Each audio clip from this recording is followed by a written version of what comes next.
tal? Vamos a presentar la clase NSString. Bueno, en realidad no hace falta que os la presente porque habéis estado trabajando con ella desde el volumen 1 de Aprende iOS. Simplemente me voy a limitar pues, a explicar algunos métodos interesantes que tiene asociados y también pues, los distintos modos o algunos de los modos que tiene pues, para llevar a cabo la construcción de objetos pues, a partir de esta clase. Decir que la clase NSString es una clase de estas que hemos denominado como clases inmutables, ¿vale? Es decir, los objetos que creamos a partir de esta clase pues no van a poder ser modificados a lo largo de la ejecución de nuestra aplicación. Si realizamos una asignación, lo que va a pasar ahí es que se va a crear un nuevo objeto, ¿vale? Y el anterior pues será destruido, ¿de acuerdo? Es decir, no vamos a poder con un NSString modificar los contenidos de la cadena que hemos creado. Por ejemplo, cambiar una letra de dentro de la cadena o cosas de este tipo. Bien, ¿cómo creamos cadenas? Pues vamos a empezar a ver algunos de sus constructores. Para ello, pues vamos a definir una cadena al estilo C, ¿vale? Que va a ser, pues por ejemplo, esto es una cadena C, ¿vale? Así de simple. Estas cadenas ya las hemos visto, son arrays de caracteres, ¿vale? Y ya las hemos explicado en el módulo 2 del libro. A continuación, pues, la forma más inmediata de crear una cadena, de construir una cadena, es utilizando el método abreviado, que consiste en lo siguiente. Declaramos nuestro objeto y lo que hacemos es asignarle directamente la cadena. Para hacer la asignación de la cadena, lo que nosotros hacemos es poner en primer lugar una arroba y luego entre comillas dobles pues la cadena que queremos generar. Pues esto es una prueba 1, por ejemplo. Muy bien, pues este sería el primer método de crear cadenas por asignación directa. Antes hemos visto un método muy similar cuando hemos trabajado con la clase NSNumber. El segundo método para crear cadenas es utilizando alguno de sus constructores.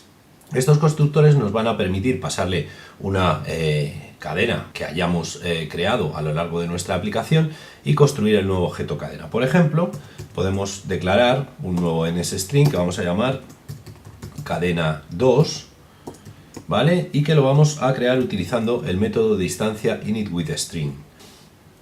Al tratarse de un método de instancia, pues tenemos en primer lugar que generar el objeto con alloc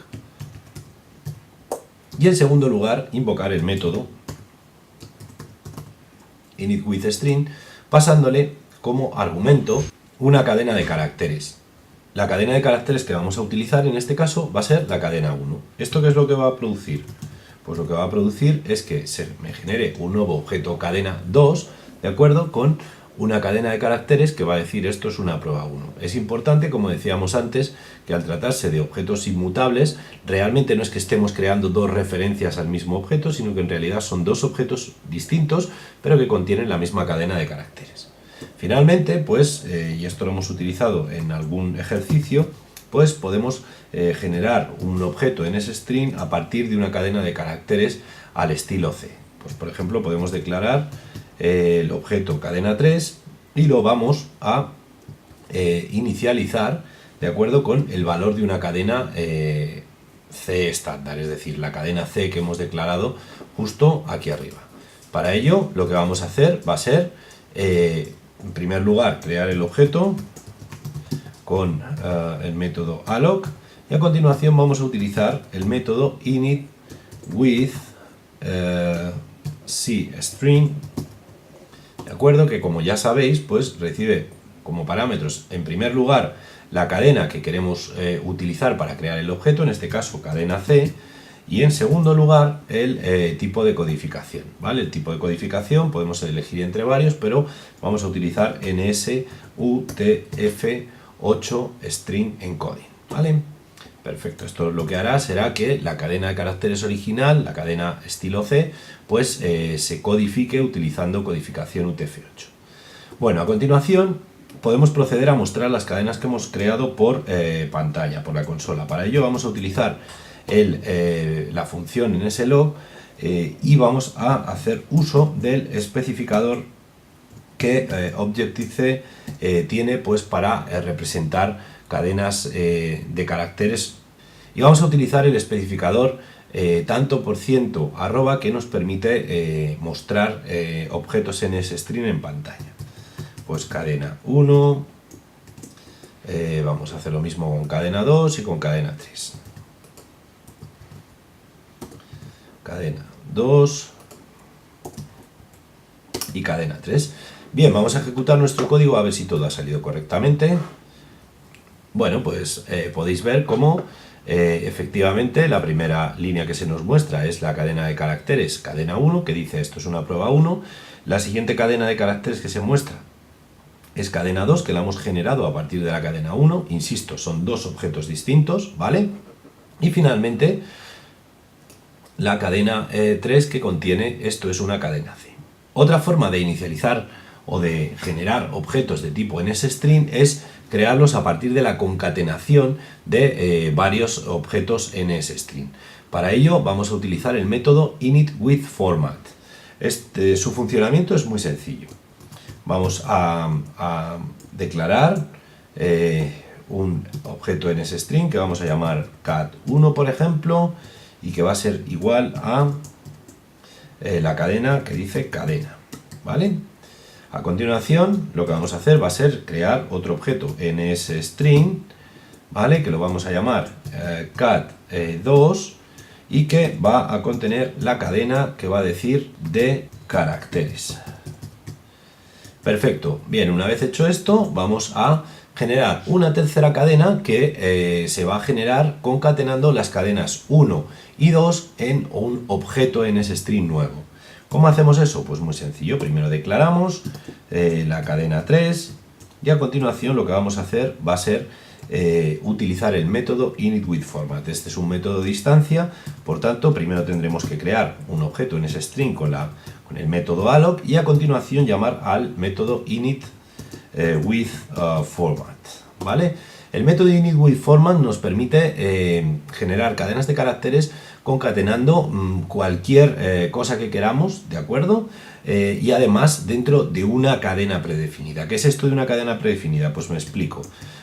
Podemos hacer que la cadena 3, pues lo que muestre sea la cadena. Esto es una.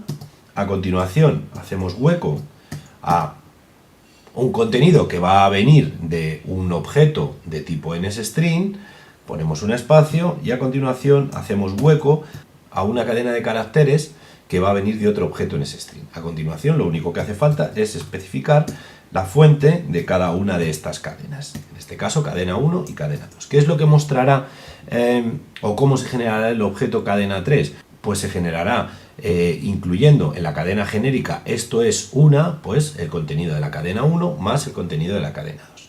Si mostramos por pantalla el resultado, pues podemos ver de manera sencilla cómo la cadena 3 pues contiene la concatenación de la cadena 1 y cadena 2 dentro de una cadena específica. Bien, pues para ello ponemos esto, mostramos el contenido de cadena 3 y vamos a ver qué es lo que se muestra por pantalla. Si ejecutamos, podéis ver que la cadena final que se ha generado, es decir, el objeto NSString, es un objeto compuesto por la cadena esto es una, a la cual se le ha añadido, a su vez, las cadenas de caracteres contenidas en los objetos NSString cadena 1 y cadena 2, que es ni más ni menos que cadena y luego de caracteres. Perfecto, muy bien, pues ya hemos visto algunas formas de crear objetos NSString, ¿vale? A partir de otros objetos NSString. Finalmente, pues simplemente indicar que en cualquier momento podemos saber o podemos acceder a la longitud de una cadena de caracteres, es decir, a la longitud del contenido introducido en un objeto NSString. ¿Cómo lo hacemos? Pues muy sencillo. Podemos escribir por consola, pues por ejemplo, la cadena, o mejor dicho, la longitud de la cadena es de, y a continuación utilizamos un especificador long integer, ¿vale? Bien, ¿cómo accedemos a la longitud de una cadena? Pues muy fácil. cat3, Hacemos un mensaje dirigido, en este caso, por ejemplo, a la cadena 3 y usamos el método length. ¿Vale? Perfecto, pues con esta sencilla operación podríamos mostrar por consola, si ejecutamos, pues que la longitud de la cadena es 32. Muy bien, pues hemos trabajado con los distintos o con algunos de los constructores de la clase NSString. Hemos visto que es muy sencillo generar cadenas a partir de otras cadenas, así como hacer uso de algunos métodos interesantes pues, que nos van a servir, pues, por ejemplo, para controlar la longitud de una cadena. Existen otros métodos que vamos a ver en el siguiente tutorial y que nos van a permitir realizar operaciones más complejas. Muy bien, pues hasta aquí este vídeo.